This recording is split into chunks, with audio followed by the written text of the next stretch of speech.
Good evening and welcome to Monsters Among Us. I am your guide, Derek Hayes. And the happiest of Halloweens to you. I have an amazing special episode geared up just for you guys. And I'm so anxious to get to it. Because tonight, we are finally exploring tales from the great outdoors. So it's on the most magical of nights. The evening when the veil is at its thinnest. The time when things begin to wither and die. The night of Samhain.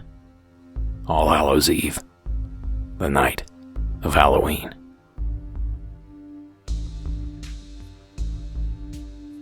And I thought tonight would be a great night for a special episode.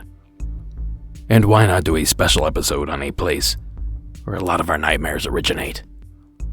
The wilderness, the wild, the backcountry, the outdoors. That's right, tonight's Halloween special episode is the long-promised Outdoorsman/Outdoorswomen special. And let me tell you, the submitters did not disappoint. So to kick off this great outdoors episode, on Halloween night no less, we begin in my state of California. This is Scott's Call.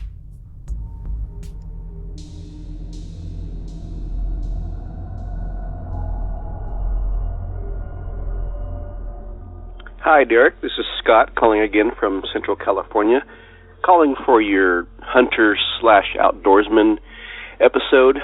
I have a good story to tell. When I was about 12 or 13, my dad decided to take me hiking, and we went up to this area by this little gold rush town called Coulterville. And just below the town, we parked and climbed down to a pretty neat swimming hole. It was winter time, so we didn't swim. But we climbed back up this steep hill, crossed the road, and went off into just an off-trail area, kind of like an oak forest. Coulterville's a little below the pine line, so more like foothill trail, but like I said, no trail. So we were walking through the trees, just kind of exploring, and we came around this corner, and we saw this white coyote skull just gleaming white under this tree, and it was just in great condition, and my dad and I both said, wow, that's cool, let's take this thing home. So took the thing home, set it on the fence right behind my bedroom window.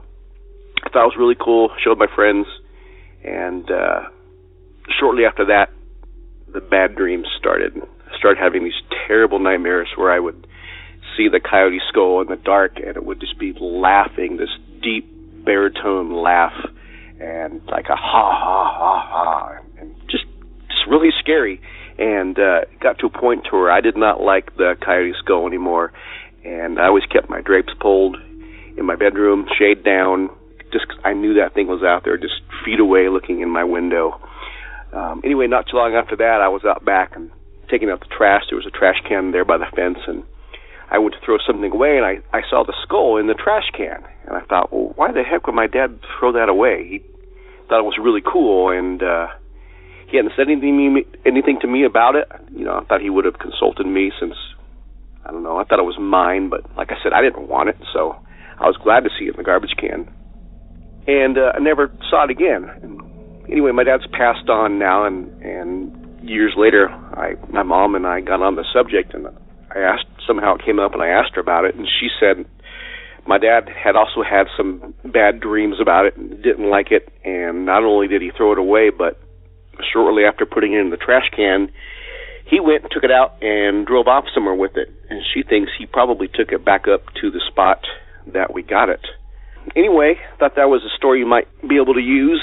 Over the years, I've traveled some tourist areas where they tell you that you shouldn't take things or else you'll have bad luck or be cursed, and they usually have testimonials from people who write letters and return the items that they've taken, so I wonder if it was something along those lines. Anyway, thanks for listening to my story, and keep up the good work like your podcast. Bye-bye. Thank you, Scott, for kicking things off.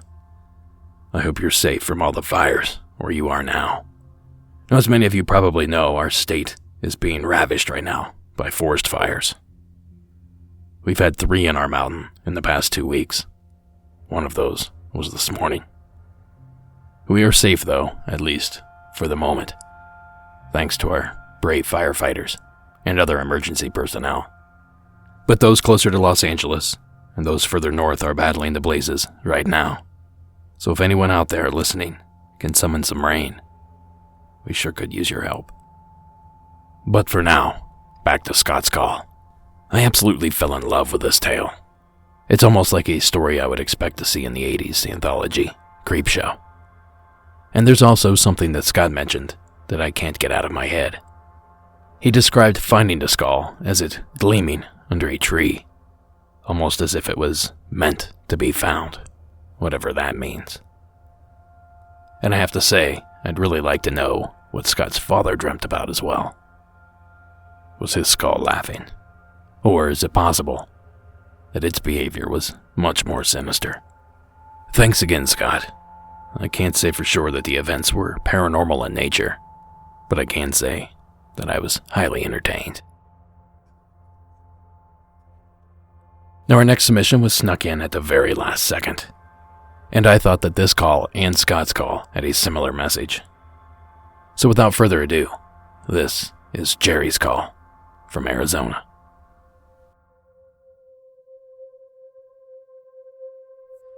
I just found your podcast and love it. I binge listened to 5 episodes over the weekend. Really enjoyed it. On the most recent, you asked for submissions for spooky outdoors. Here's one. This took place in the Phoenix, Arizona area around 1989 or 1990. I was in college, a friend and I were on break and working construction to make money for the next semester. One morning it was raining pretty steadily and we were told to take the day off. He was an archaeology major and suggested we go to a nearby reservation to look for pottery pieces. We drove down to the Gila River community near a place called Snaketown. We pulled the car off to the side of a road that seemed in the middle of nowhere. We started walking around in the desert, and I told him I had no idea what to look for. I had never done it before. My friend looked down at my feet. He bent over and picked up a piece of what looked like flat mud. He said, "You're looking for this." He then wiped it on his shirt to reveal some reddish paint on a tan background. I was stoked. We spent the next half hour or so gathering bits. He even showed me how to look near rabbit or snake holes through the dirt they had pushed out. Doing this, we found bits of shell bracelets, a few beads, and even a couple of bones. I don't know if the bones were human or animal, but they were old. I didn't touch the bones, but kept a few broken pieces of pottery, a few pieces of shell bracelets, and a couple of beads. When I had gathered a nice stash of things, I put them in my sweatshirt and started walking back towards the pickup to drop them off. While walking, I looked off to my left and saw a little clearing behind some creosote bushes. In the clearing, there were 2 or 3 full pots, a grass mat and low basket and some type of stick. They were just sitting there. My friend was right behind me and I know he saw them too. We hurriedly ran the last 20 or 30 yards to the truck and dropped our things and ran back to the spot. But when we got to the clearing, there was nothing there. It was just a flat, bare spot between 2 little drainages. I walked back and forth, quickly looking around, thinking I had the wrong place. After a minute or two, my friend said to me, "Are you looking for those pots?" I told him I was. He said, "They're effing with us." I asked who was messing with us. He said that we shouldn't be doing what we were, and that the ghosts were taunting us. He said it had happened to him before. I didn't really believe him. I had seen them plain as day. I walked back and forth a few more minutes and then gave up. I still have a few things I picked up that day, but I've never gone looking for any more, and I won't. I don't really understand what happened, but it made a major impression on me. Thanks for the show. You've got a new fan.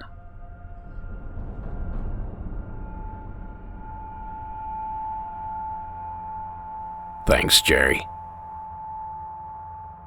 Just like Scott had suggested in his call, many state and national parks and forests ask that you don't take artifacts of natural or man-made origin. Many claim that it's because bad fortune or bad luck will befall anyone that takes something home. But that said, Jerry, I think your friend might have been right. I think they might have been messing with you. Well, thank you again for sharing that call, Jerry. I grew up doing something very similar, looking for arrowheads in fields back in Ohio. And I'd always had that thought in the back of my head. What if I found an artifact that had a attachment of some kind? But for the moment, so far, so good. So thank you again, Jerry, for taking the time to share that call.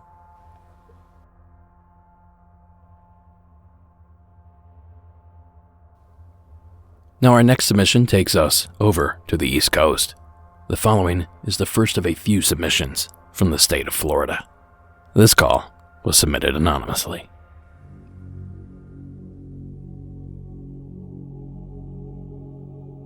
Hey, Derek, I'm going to try to remain anonymous, at least as anonymous as I can, about something that's happened down here in Southwest Florida.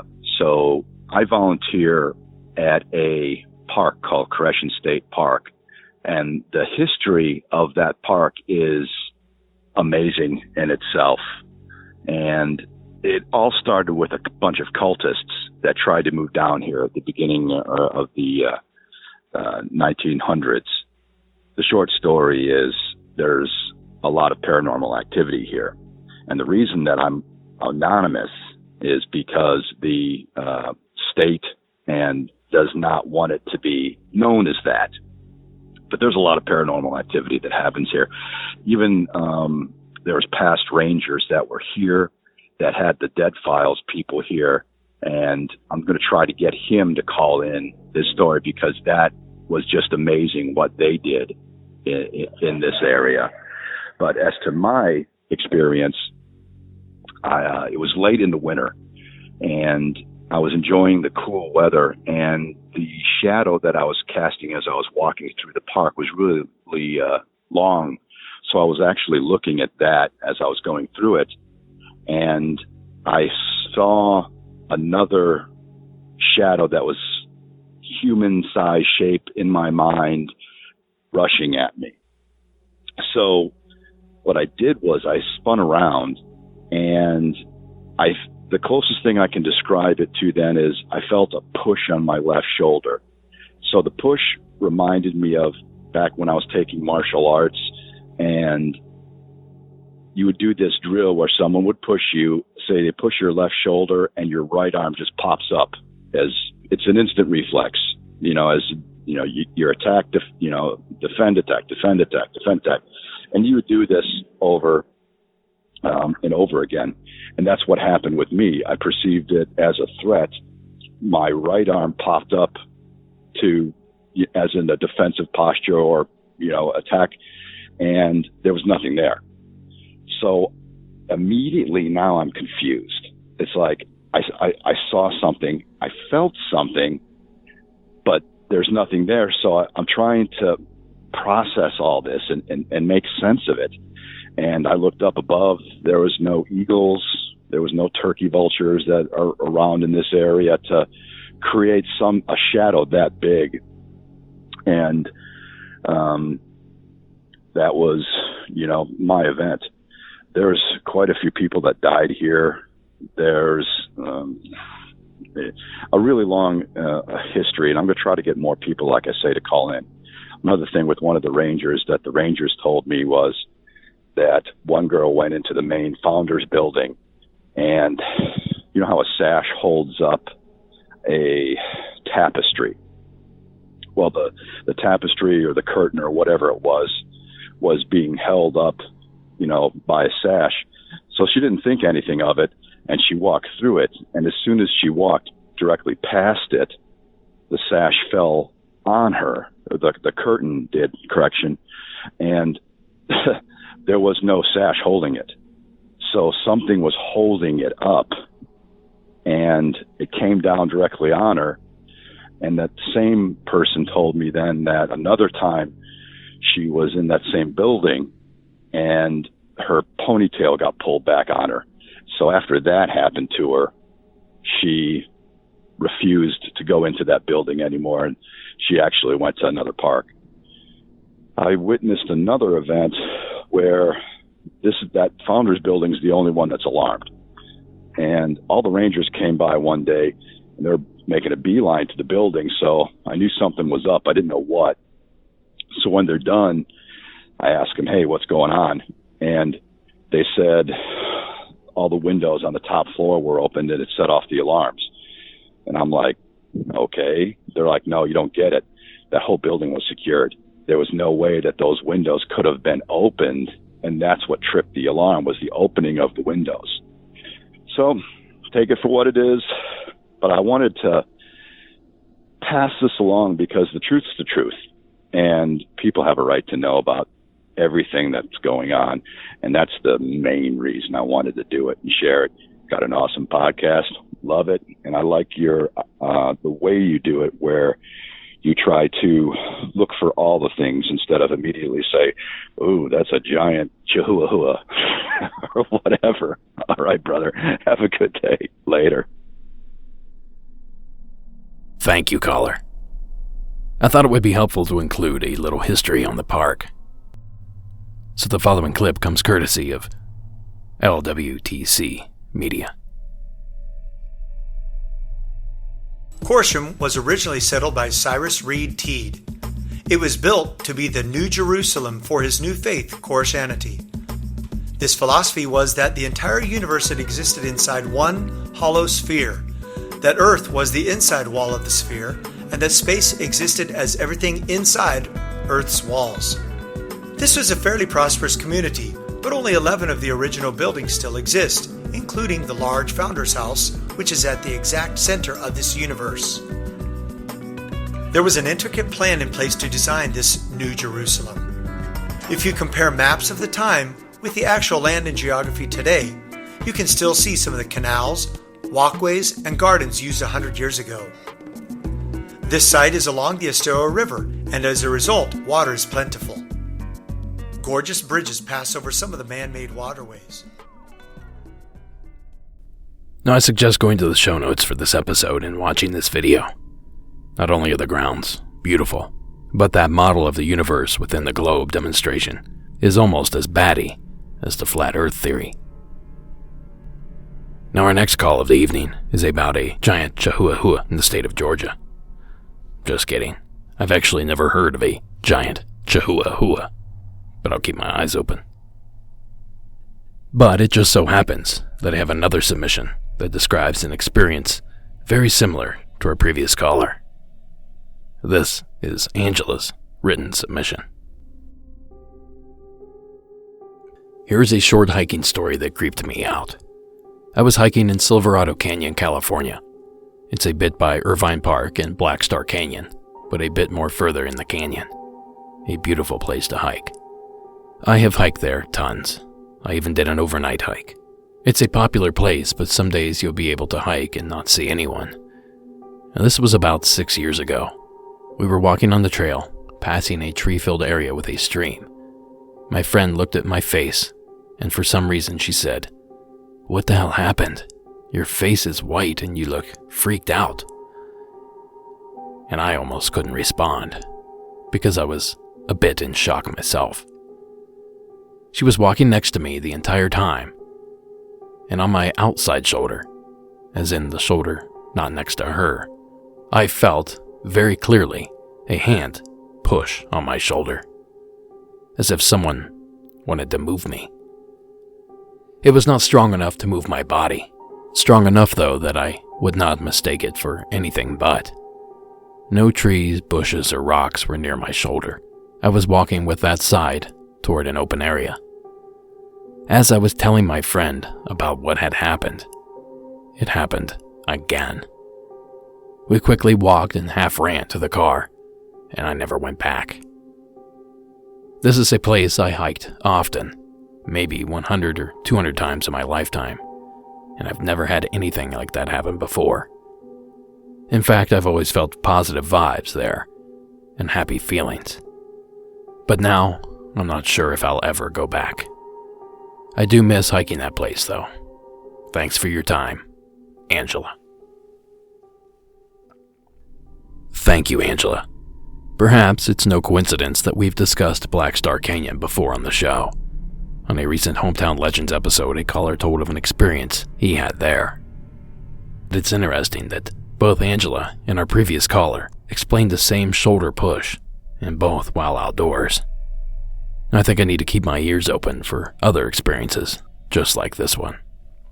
Perhaps there's some sort of trend out there that we've yet to recognize. Thanks again, Angela, for taking the time to submit. Now, our next installment keeps us in the Sunshine State, and weirdly, stays on theme. The following is Rebecca's call.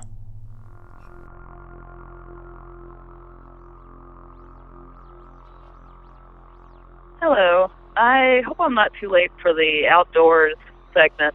My name is Rebecca, and I'm a field biologist. I've worked outside for about the past 10 years, and I've experienced, all kinds of weather, good and bad, some scary extremes of weather, but this was definitely one of the weirdest things that has happened to me while working outside.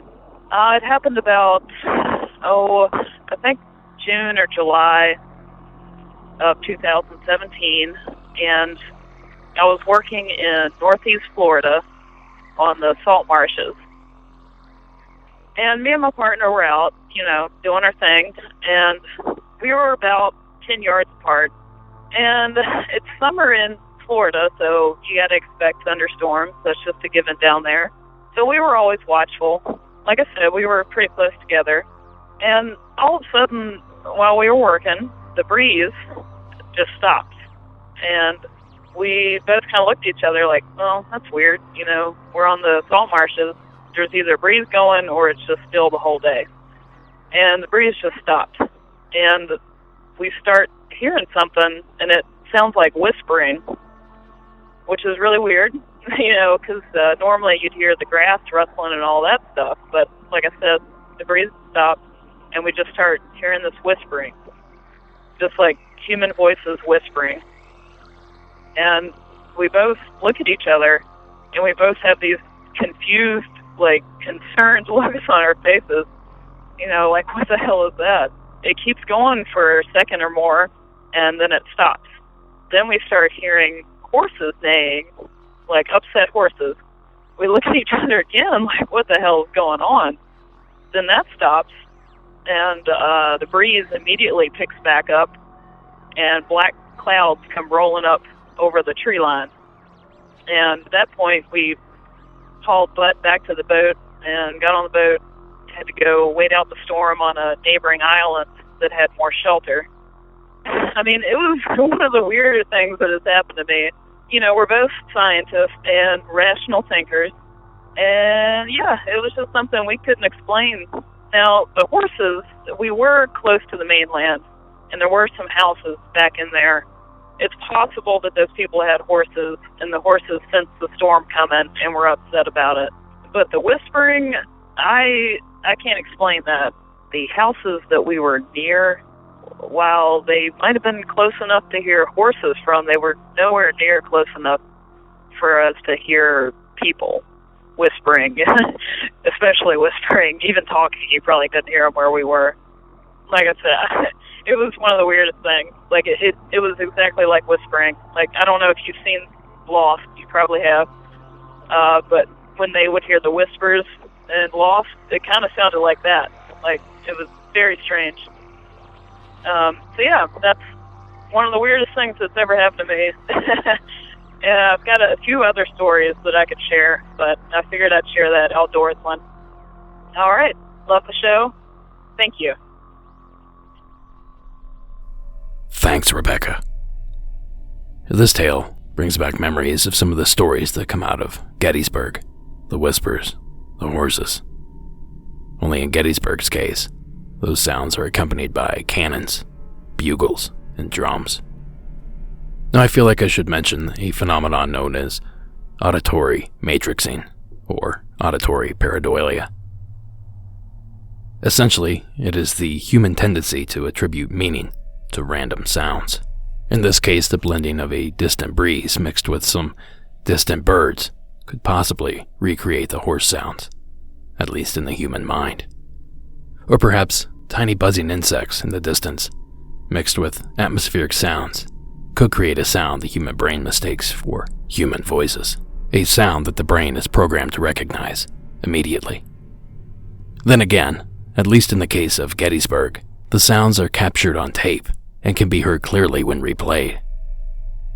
Is that somehow an extension of pareidolia, or is it possible there was some kind of battle in those salt marshes?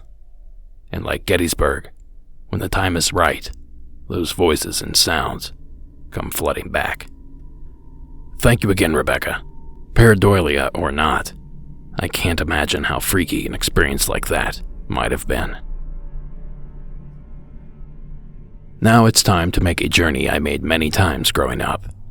The drive from Florida to my home state of Ohio. The following was submitted anonymously from Ohio.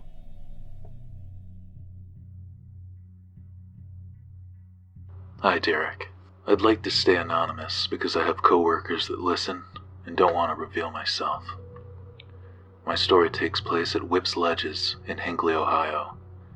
It was the fall of 2010. My sister was home visiting and we decided to go hike at the Ledges. It's a pretty popular place for high school kids to hide from authority figures and drink beer, so there's usually some kids around. This time, the place was empty, which was unusual because it was a perfect sunny afternoon. We started by walking down into the ledges to visit some of the places that outcrop over the woods. We spent some time poking around, then came to the place where there is a small cave-like feature in the base of one of the rock faces. It's not very deep and you can see the entire opening. It's definitely a spot where people congregate based on what you can find on the ground. We stopped to look in and both got a feeling of heaviness and foreboding. It felt like we were trespassing. We'd been by that particular spot hundreds of times and never had this feeling. We decided it was time to head home, so we headed up the stone stairs just north of the opening. It's not uncommon to come across deer in this park, so we weren't surprised to hear brush moving as we crested the top of the ledge. What was standing in the woods about 25 feet away at the top of the ledge was anything but ordinary. It looked like a large, pale, brown buck, antlers and all, except it had a man's face. It didn't look angry or surprised, but almost smug, and gave off a feeling more of curiosity than the abject terror one would think you'd feel from seeing a deer with a man's face. We made eye contact for a few seconds, then he turned away into the woods. There was a sound like heavy wind, and it disappeared into a whirl of color and foliage. The best way to describe it is like a disapparition from the Harry Potter films. We were gobsmacked by what had just happened. There were no signs of it moving deeper into the woods. The area is heavily deer-browsed, so it's pretty open. I have no clue what it was. I have been an outdoorsman my whole life, and have 2 degrees in biological sciences. I'm curious to hear if anyone else has seen anything like it. Thanks for doing what you do. Thanks, caller. Good old Hinckley. If I remember correctly, there is, or at least used to be, a big turkey vulture roost up that way, and apparently they take it pretty seriously. It's a festival and everything. As for the creature, and I suppose we should call it that, it seems to me to be a kind of chimera, which is a creature made up of 2 or more animals. For example, a jackalope would be a chimera, half rabbit, half antelope. Now there are also chimeras in scientific terms, having to do with genes and cells, but let's stick to the mythological definition for the time being. Despite how strange this encounter sounds, I was able to find other first-hand encounters, although I cannot speak to their validity, that tell of the same sort of creature. I've actually linked to one of these encounters in tonight's show notes. Whatever our caller saw, it seems that he was not the only one. And full disclosure, that call was read by the talented Warren Pond Abbott. In addition, so was Jerry's call from a few calls back. Thanks to both the caller and Warren for an amazing story. Now, believe it or not, we're making our way back down to Florida to hear about a strange experience in the Green Swamp. The following was submitted anonymously. Hi, Derek. This is for the outdoorsman episodes that you're looking for. I'm not technically an outdoorsman, but it happened when I was outdoors doing outdoors things. So I moved to Florida a few years ago, and I had a Sasquatch experience when I lived in Michigan. So when I moved to Florida, I joined a Sasquatch group down here. And we had gone out on one of my first night excursions. It was just me and two other men. We were walking around the Green Swamp in Central Florida. We were out there. It was probably 2017. It was in the winter because it was chilly out. And it was probably like 45 degrees out. And it was probably about 1 or 2 o'clock in the morning. So we're walking through the swamp, the Green Swamp, they call it. And we're on a quote-unquote trail.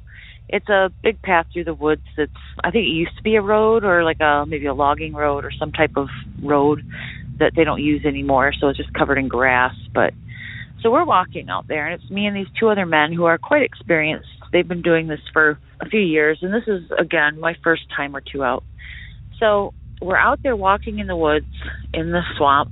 It's called the Green Swamp. It's not completely swamp, but you do have to cross watery areas, which made me nervous because I had, just moved here, and of course alligators, and we had gotten way out there. I mean, we were way, way out there where there was just nobody, and it was so black, no pollution from city lights. You could see all the stars. It was beautiful.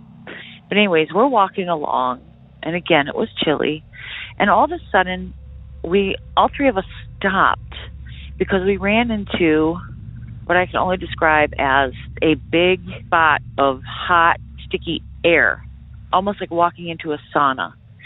And in this sticky air, it had like an electrical smell, almost like a shorting wire has that bitter, burning electric smell, had something like that. It was very strange because we could take 3 steps forward and we were out of it. Cool air, no smell. 3 steps backwards, we're back in it. Felt like you were in a sauna and you had this weird smell. And then you could back up 3 steps and be out of it. And cool air, no smell. Go ahead 3 steps and be back in it. And it was just this one, probably 5 foot by 5 foot square that was extremely hot, humid air, almost wet air, I would say. And this smell, and I asked the guys, I said, this is really, I don't know what this is, do you? And he says, no.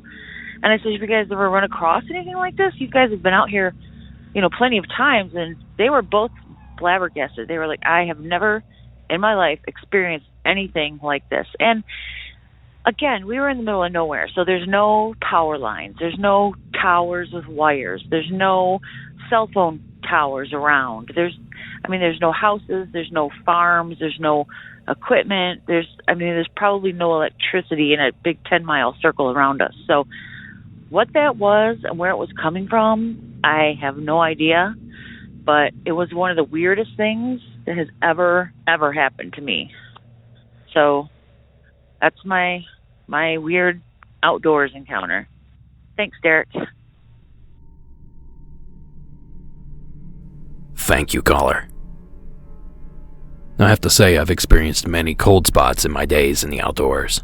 In fact, just a few weeks ago, while David Flora of Blurry Photos podcast and I were stomping around the Anza-Borrego State Park for our upcoming documentary, we encountered a strange cold spot over a place called the Yaqui Well, a now dried-up oasis previously used for centuries. Now, I happened to have some equipment with me and was able to detect a 5 to 6 degree difference in about a 2 or 3 foot distance. That is a noticeable difference. Despite being able to measure it, I still have no idea why it was there. As curious as that may be, it's twice as puzzling to think that the pocket our caller experienced was full of hot air instead of cold. The inclusion of the odd smell only furthers the mystery. So maybe other listeners out there have experienced something similar to this. If so, I would love to hear from you. You can give the hotline a call at 1-888-608-NIGHT.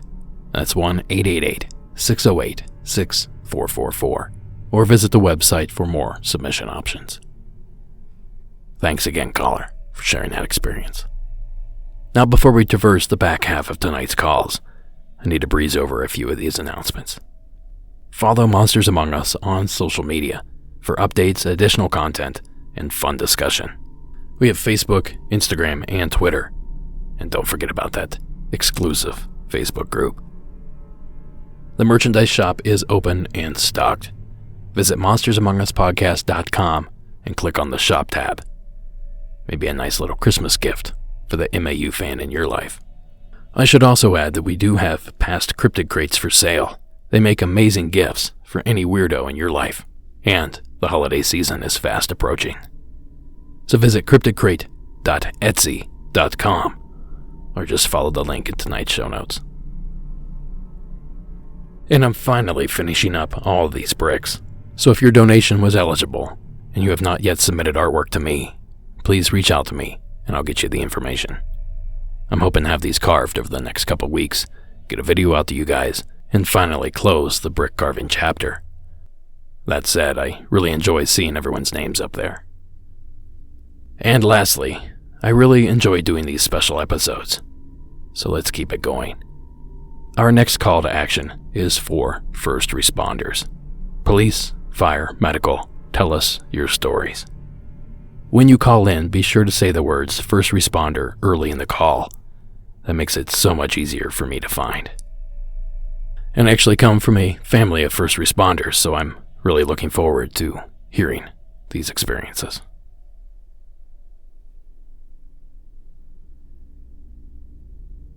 All right, here's the back half. So here's the deal on these next 4 calls. They all 4 seem to have something in common. So I've decided to hold my commentary until we've heard them all. So to kick us off, we head back to the Buckeye State. This is Jake's call from the state of Ohio.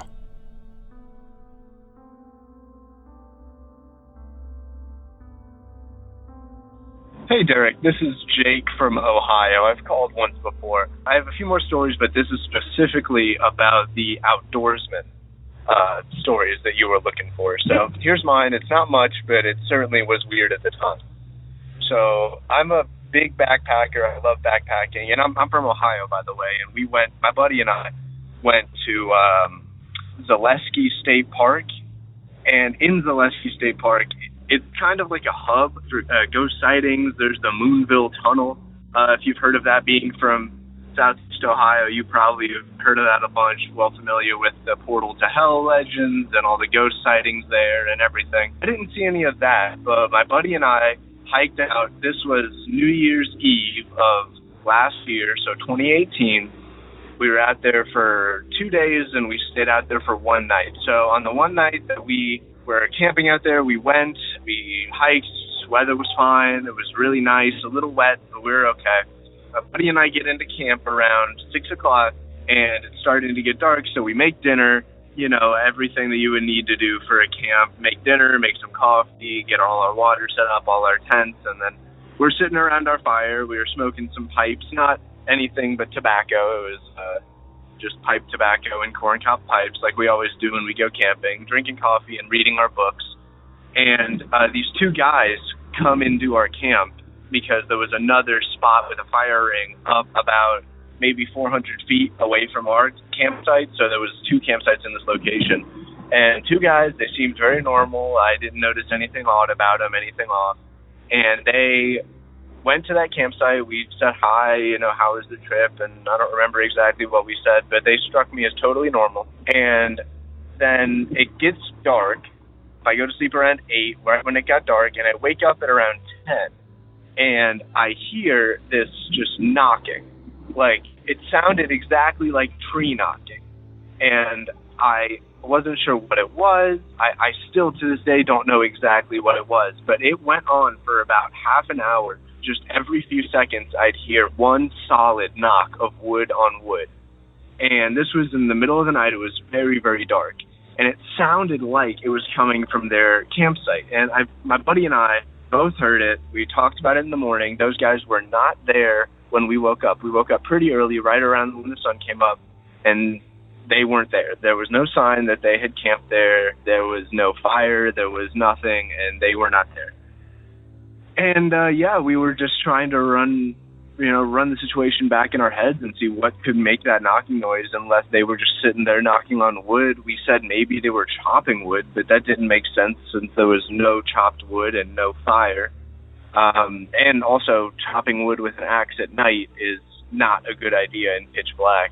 So, I don't know. I know Bigfoots do wood knocking. I've never heard of wood knocking in any other situation, but that's definitely what I heard. And the fact that they were gone doesn't necessarily mean anything paranormal was going on, but that, combined with the knocking, combined with it being in the middle of the night and out in the woods and in a place where the veil is very thin, it's very, paranormally themed out there, it just made for a sort of a creepy and intriguing experience. So I hope that this story can benefit you for your outdoorsman episode. I know it's nothing too crazy, but it definitely was strange, and I'd like to hear some opinions about it. So thanks for the podcast. I really love it. I've been listening to it for over a year now. It's still my favorite. It's modern-day coast-to-coast, and you really provide a lot of content for people like us who are interested in these topics. So thanks again, and I'll call back with some more stories eventually.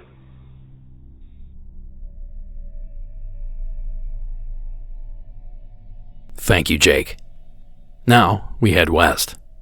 The Pacific Northwest, to be exact. The following was submitted by Shane. Hey, Derek. I've been listening to this show for a couple months now. Really like it. My story is about when I was camping this June, just a couple months ago. I live in Seattle, and we were camping in the mountains towards the east of the state, so sort of in the central where it's a little more dry and arid, near Yakima. This happened in the middle of the night, and I'm not sure if it's because I just learned about sleep paralysis in your podcast and other materials, but I feel like I woke up in the middle of the night, probably 2 in the morning, and I heard what I thought sounded like footsteps around our campground. We were near a river, lots of white noise. I heard these footsteps, and a couple seconds later, I hear these sort of chirping, but one consistent sound. Weird noise I've never heard before. Been camping plenty. Don't really hunt or anything like that, but been outdoors most of my life. Never heard this sound from any animal. Could have been a bird, I guess. But I heard 2 of them on either side of our tent, probably 10 feet out. And I felt like I jerked out of bed and looked around. I'm not sure, though. I feel like it might have been sleep paralysis, but I remember looking at my phone, checking the time, so I'm not sure about that. But either way, it was either kind of a frightening encounter with some animal I've never been near or heard, or it was something weirder. Thanks. Big fan. Have a good night. Thank you, Shane. If you haven't noticed a trend by now, I think you're about to. The following was submitted anonymously from the state of Arizona. Hi, Derek. I'm calling from Arizona, and this is for the Outdoors Men/Women segment. Not a very spooky tale, but it was a little bit odd. I was hiking on the Arizona Trail. This was in the spring. I was doing a through hike at the time, and I had, set up my camp for the night, and I had run into some people that, in my opinion, felt a little sketchy. Being a single woman hiking a trail alone, I kind of tried to keep my awareness about, my surroundings. And so anyway, I camped and kind of off the trail a little bit, and I stopped a little bit early that night and, taking some time to rest, and then I laid down and go to sleep, and the moon was pretty full that night, so it was really bright. And about, it was probably sometime after midnight, maybe around 1 o'clock in the morning, I was woken up by 2 owls.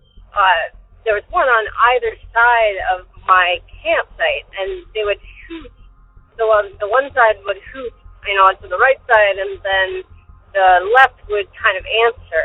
And then they would fly across and over my campsite and land on the other side, and then this hooting would happen on the left and then the right, and then they would fly over again. And I thought it was kind of odd, and I just laid there and I was listening to this for a while, maybe 10, 15 minutes, and kind of dozing back to sleep, and then I heard some kind of motion in the brush. And since I had kind of had the worry about the people on the trail at the time I kind of like started to wake up a little bit and think like, okay, I should pay more attention to kind of what's going on out there, and I kind of like reached for my my phone or my I had a little emergency call thing, and just then I was like laying there and I'm listening, and the owls are continuing to do this kind of pattern, and I hear something kind of like moving really close to me in the brush, and in my head I just get this like kind of, I guess, voice, and just says, "I'm not a man."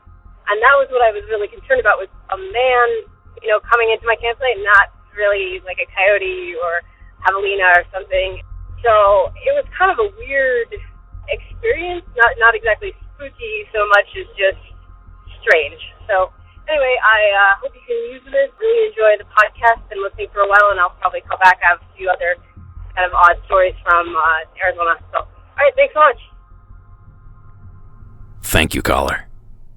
And finally, we head back to the Pacific Northwest to hear from Michael in Oregon.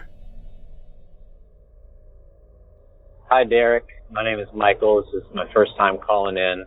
So I heard that you're asking for submissions for outdoors folks, and I'm hoping you can use this one. I'm calling you from Southern Oregon, which is where this story takes place, in October of 2017.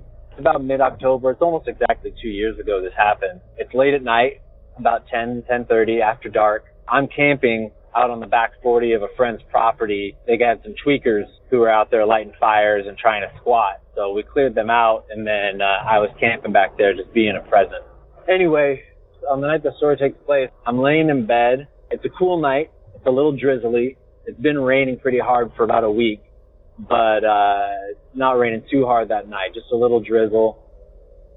I'm about ready to fall asleep, and I'm reading a book with my headlamp on. And off in the distance, I hear a clack, like the sound of a stick hitting against a tree. About 2-3 seconds later, about 100 degrees off counterclockwise, I hear clack. That caught my eye. The first one I noticed. Second one, I paid attention and shut my headlamp off. 2-3 seconds after that second clack, I hear a third one. Again, about 100 degrees off in the same counterclockwise, forming a triangle of sound around me. Clack, clack, clack. And I'm sitting here thinking, what the heck am I hearing? I don't feel scared. Humans give me a certain kind of heebie-jeebie. Apex predators give me a different kind of heebie-jeebie. I've been around a mountain lion when it took down a deer, and I've seen a bear out in the wild. These things my body feels different than when I'm around people, and I was feeling animal fear right now. I wasn't thinking about what was around me. My fight or flight was getting kicked up. I shut my headlamp off. I grabbed my handgun, and I'm just lying there. I slowly and quietly unzip my sleeping bag in case I need to stand up and get something done. But I'm just laying there listening, trying to collect information. Anyway, about 30 seconds after the first round of clacks, it happens again, only they're all closer now. Clack, clack, clack. They're on all three sides of me, man, and they're forming a triangle as they come in, and they're zeroing in. I'm in the center of this noise. I hear it again about 30 seconds later, and they're all even closer, and it happens again about a minute and a half later, and they're all even closer. It's giving me, starting to sweat just thinking of this story. I can feel them standing around me. There's three beings.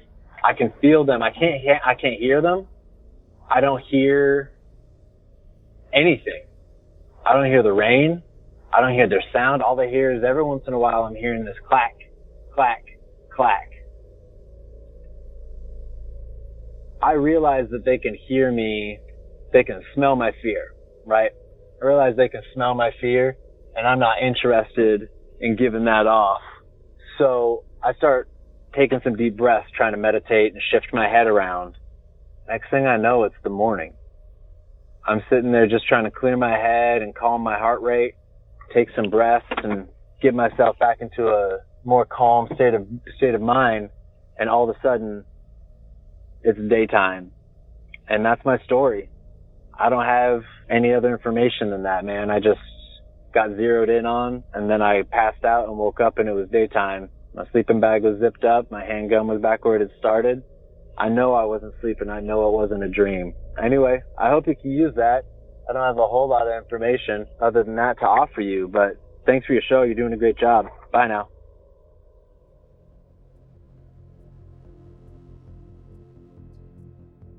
Thank you to all 4 of those callers.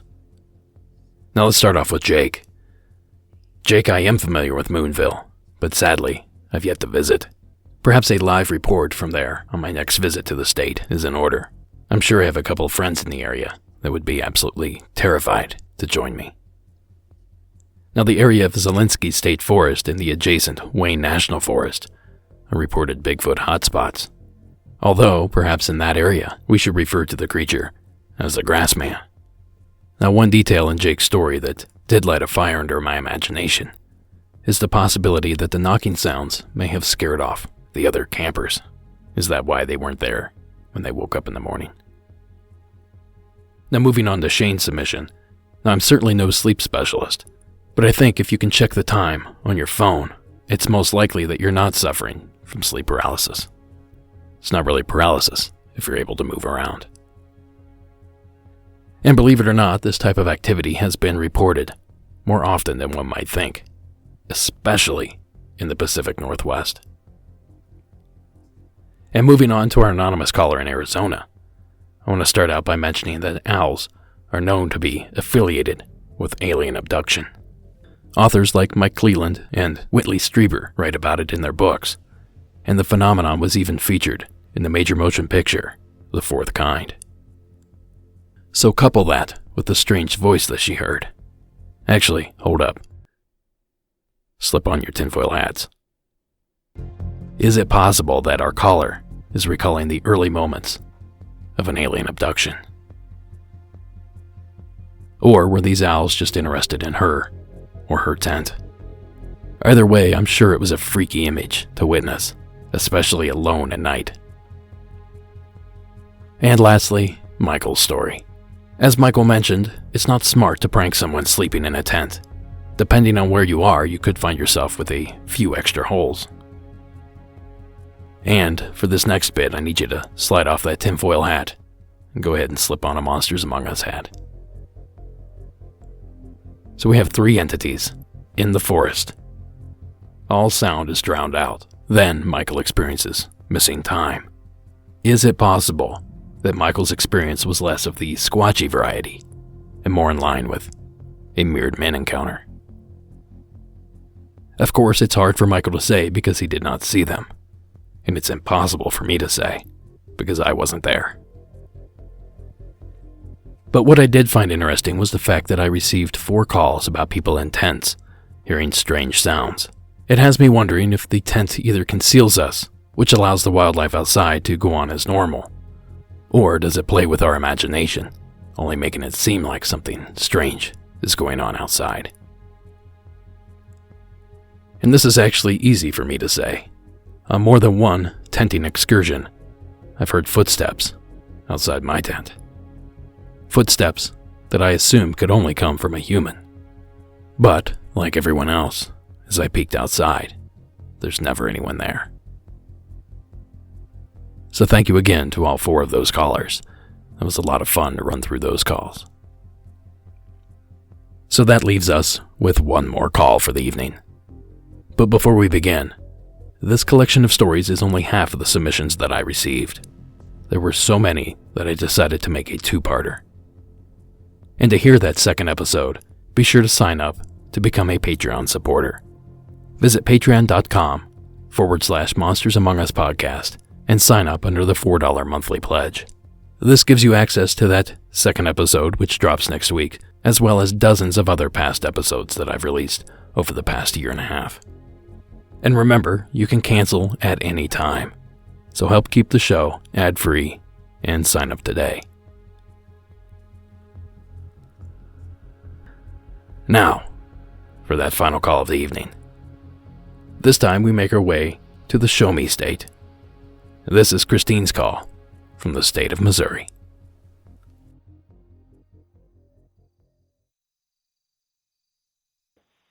Hello, my name is Christy. I'm from Springfield, Missouri. So this is for the Spooky Outdoors segment.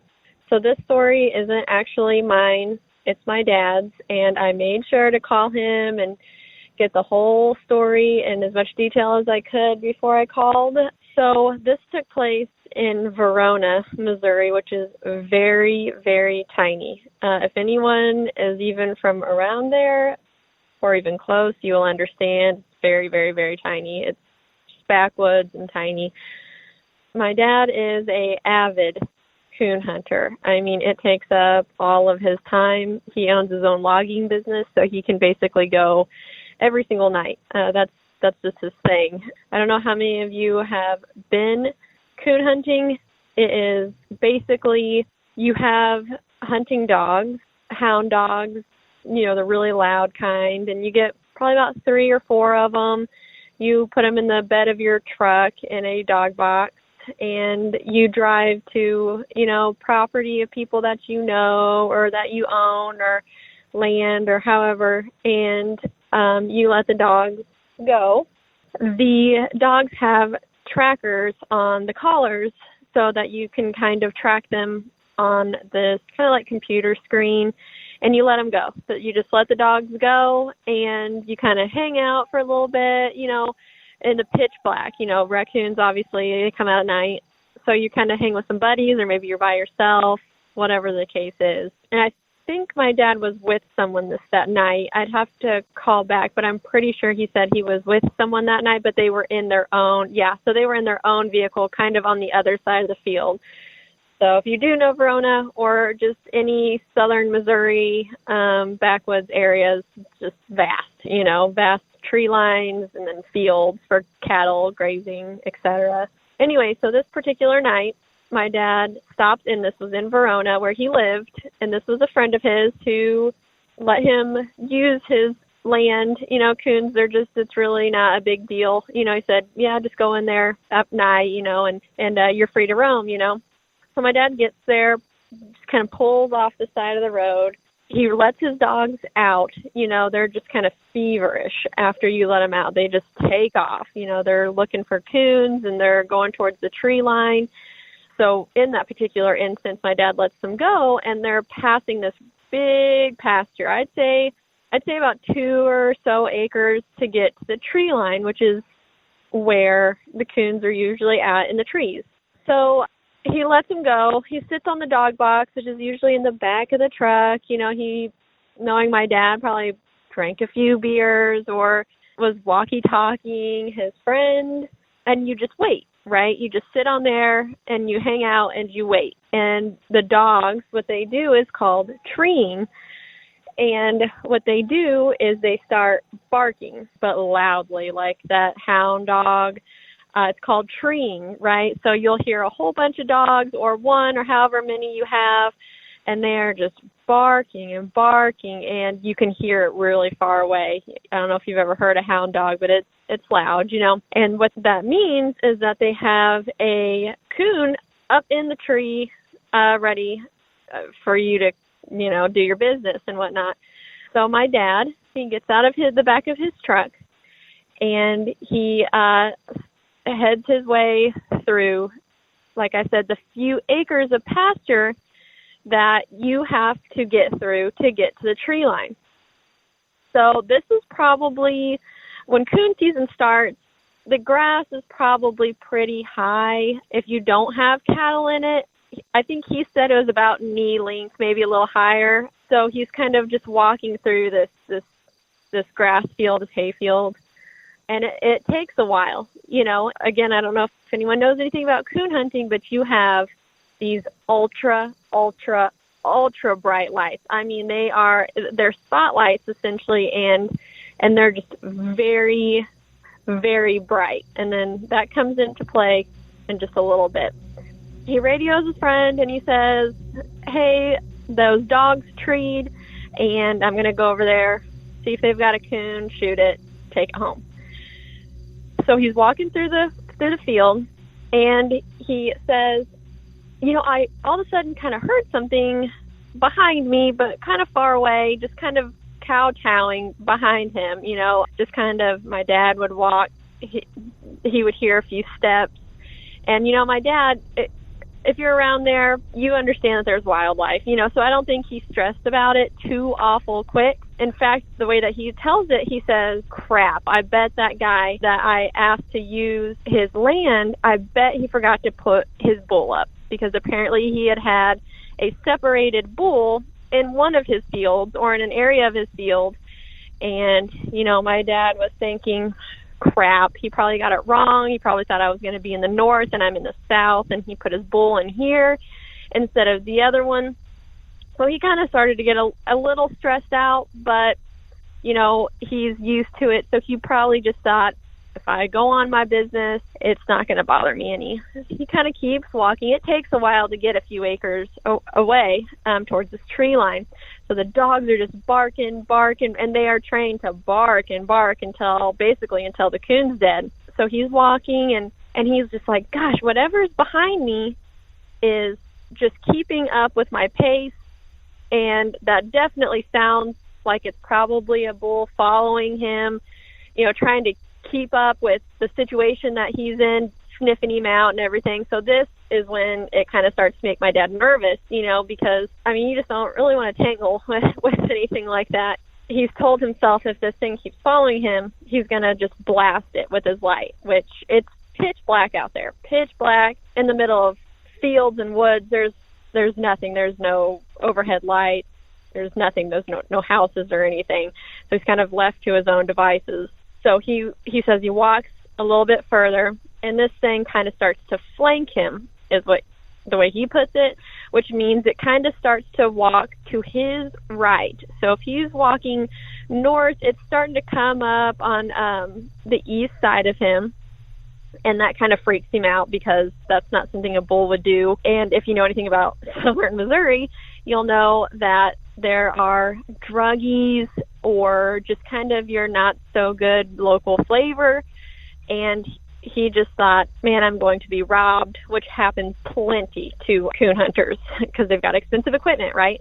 So anyway, he notices it try to come to his side, and he thinks, well, they're trying to get in front of me, which is scary business. So he's like, all right, now I'm starting to get pissed off. So he yells at him, whoever's out there, you better knock it off. I've got a gun. I talked to the guy. I'm here legally. Just back off. And he says, whatever was walking, just stopped.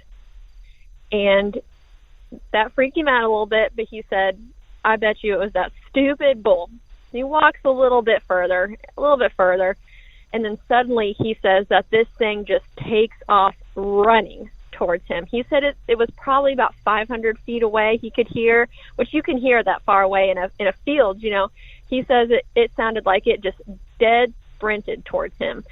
And it was definitely, in his words, definitely bipedal, I guess is the word, not on four. You can hear a bull, toughing, and it's puffing, and it's snorting at you and sounding pissed off.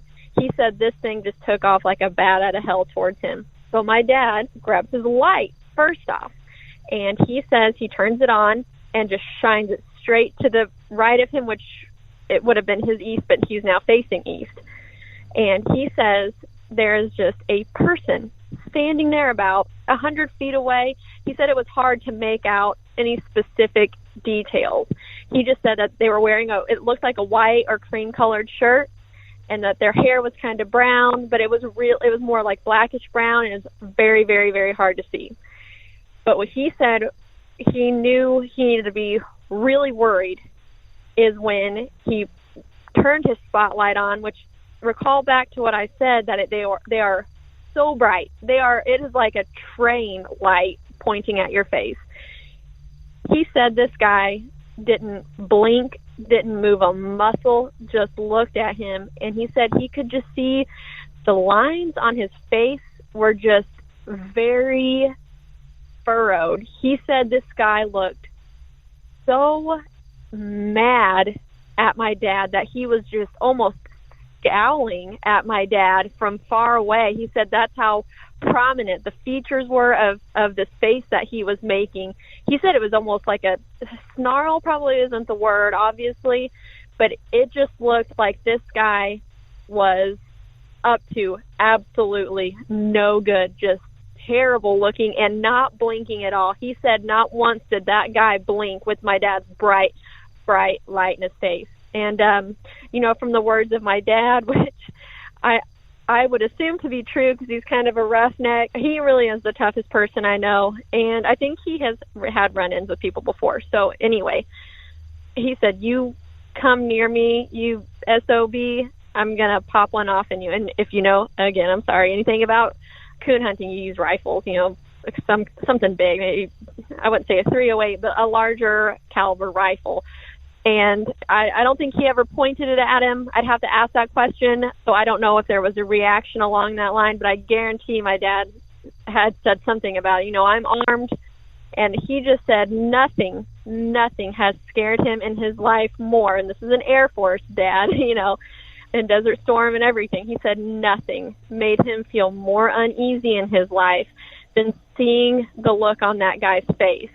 He said it just looked almost, this is why I think it fits into your podcast particularly. He said it looked absolutely 100% not human. He said that the face on this guy looked just almost, I think, contorted, maybe that's the word, just so angry, like a rabid animal, just so angry in his face. And he was barreling towards my dad in the middle of the night, the dark.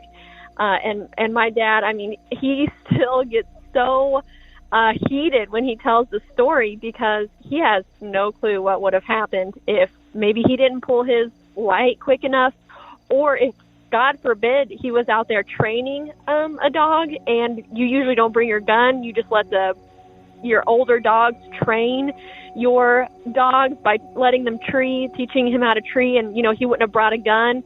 What could have possibly happened if my dad was out there just training a dog and that thing would have been out there going after him? And what's kind of interesting, too, about that area is I know exactly where he went hunting, and there's an old family farm out there.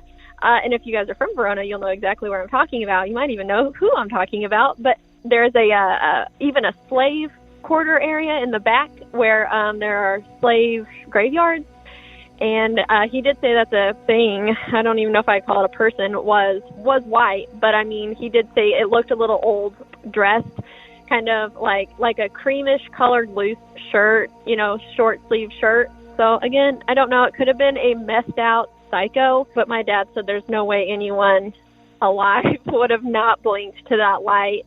And then I think after that, I don't really know how it ends. I think, I'm guessing he just went on his way, or he radioed his friend or something. I should have asked the end. But either way, he's obviously made it out alive, and he has never had any issues since. And I do know for a fact he's gone back into that field and hasn't had any issues. So I think he has a backup to that story with his friend. So I'd be interested in hearing his side of view with it, because I think they radioed through the whole thing. Thanks for letting me tell my story. I'd love to kind of go back and hear some other stuff that you have on your podcast. I really appreciate it, and I hope this one gets played because that'd be cool to hear. So take care. Thank you. Thank you, Christy. My close neighbor growing up was also an avid raccoon hunter. In fact, I even tagged along a few times. And I must say, it is a gruesome affair. I really enjoyed tromping through the wooded hillsides with my flashlight. I felt like a Goonie or some other Spielberg character. But the actual hunting part, well, that's another story. But it was an experience that my neighbor Frank had while he was out there, alone, that I want to end on. You see, Frank used to go out with his son Kenny. Well, Kenny is nearly my age and long grown and left the house some 20 years ago. So these days, he goes out alone. And Frank told my dad this story not 10 years ago, and my dad relayed it to me. He was out hunting in Noble County, Ohio, Ohio's youngest and least populated county. His dog picked up a scent that took him over a far ridge, a mile or two from the truck and likely any road. They tracked something under a deep grove of rose bushes or some other bramble. But as the dogs approached, he knew something was different. He knew this wasn't a raccoon. His dogs began to whimper, and that's when the creature under the brush began to scream. That is when Frank said every hair on his body stood up. The dogs tucked tail and ran, leaving Frank holding a single-shot .22 rifle and a dimming hunting light. He claimed that the screams he heard were unlike anything else he'd ever heard in his 50-some years in that part of Ohio, a loud, low growl. He hesitantly suggested it sounded like a, quote, damn werewolf. You have to understand, Frank was a farmer, a woodsman, an outdoorsman. He taught me a lot about what I know of the forest. He knows the woods. The fact that this thing not only scared his dogs, but him as well, is enough to convince me that something extraordinary crossed Frank's path that night. Eventually, he followed his dog's lead and took off as well. And Dad told me he gave up hunting, at least for a while, and to this day, I still don't know if he's picked it back up again.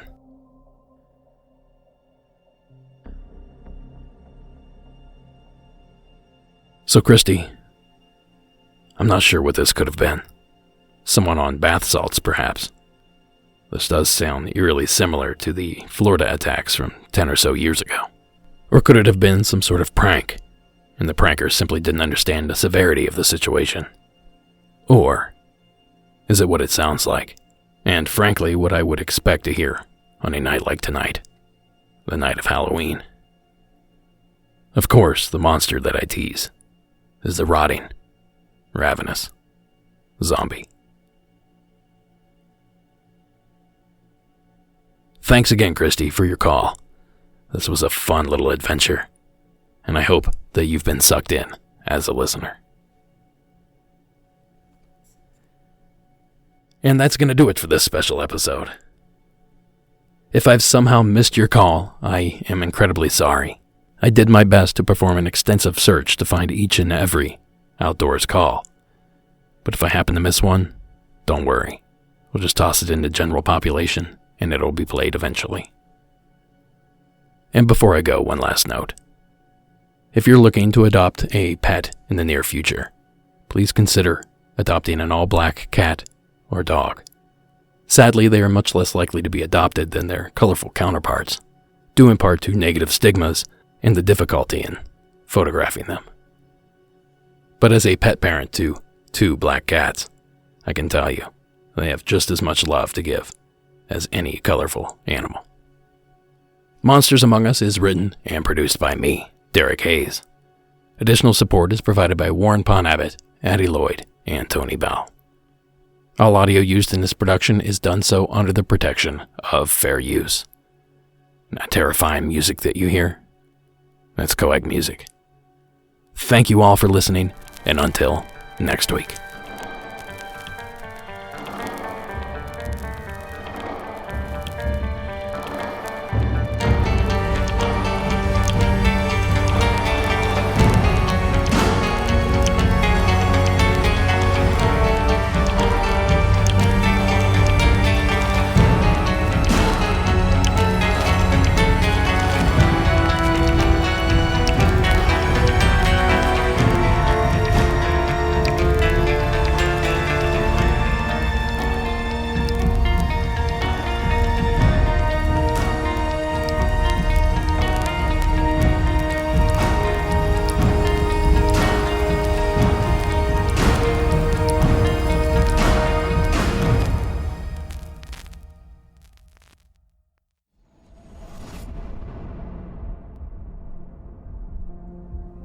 For those that don't know, if you stick around to the end, you get to hear a bonus submission.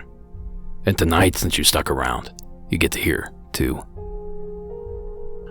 The first of which comes to us from the Cowboy State. The following is Jake's call from Wyoming.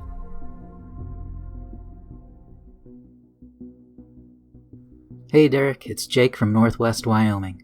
I was listening to your trucker stories and you mentioned looking for outdoorsman hunter stories. I have a story I've been thinking about calling into your show and I feel like it's time, so here goes. Around July 2009, a friend and I went desert camping for the night. We called ourselves desert rats because we spent all of our free time out where we were going camping. We both get off work around the same time and around 1700 we meet up and head out. We hike out to where we wanted to camp and set up our tents and fire pit. By the time we finished, it was getting dark. If you've ever been out in this part of the world, one thing you'll notice is how amazing the stars look. I could stare at them for hours. We chit-chat and just relax for a few hours and eventually decide to pass out. Might I add, we always go out hiking with our rifles and handguns because we're both avid shooters and enjoy the hobby. I fell asleep as soon as I laid down, around 2300. The fire had gone out, so it was pitch black outside, aside from the moon and stars. Next thing I know, I'm jarred awake by my tent being lit up like someone drove up to us and was pointing the vehicle at our tents. I grabbed my rifle and reached to unzip my tent. The second I start to unzip my tent, the light disappeared, so hurriedly, I opened the tent and frantically looked for a car or vehicle, but there was nothing. I go to wake up my friend and ask him what the hell just happened, but he was snoring and fast asleep. There isn't a way for a vehicle to drive up to where we were and not be heard, let alone get away that quick. I eventually woke up my friend and let him know what happened, and he just laughed and went back to sleep. Needless to say, I didn't sleep a wink that night. Thanks for everything, Derek. Your podcast is a breath of fresh air. Thank you, Jake. Now, the only thing that kind of comes to mind here is that perhaps it was some sort of meteor that was entering the Earth's atmosphere. If you've ever seen one of those things, they can get quite bright. Now for the second submission, this one a written submission. The following comes to us from Matt in Pennsylvania. Hey Derek, I'm from just outside of Allentown, Pennsylvania. I've lived here my entire life, and one of my favorite hobbies is fishing, especially night fishing for large carp and catfish. One particular night, a friend and I decided to take a short trip to eastern Pennsylvania to get a line wet in the Delaware River. Now this spot took some walking to get to. You had to park near a sanitation plant, cross the road into the woods where there was a narrow bridge which allowed you to cross over an old canal.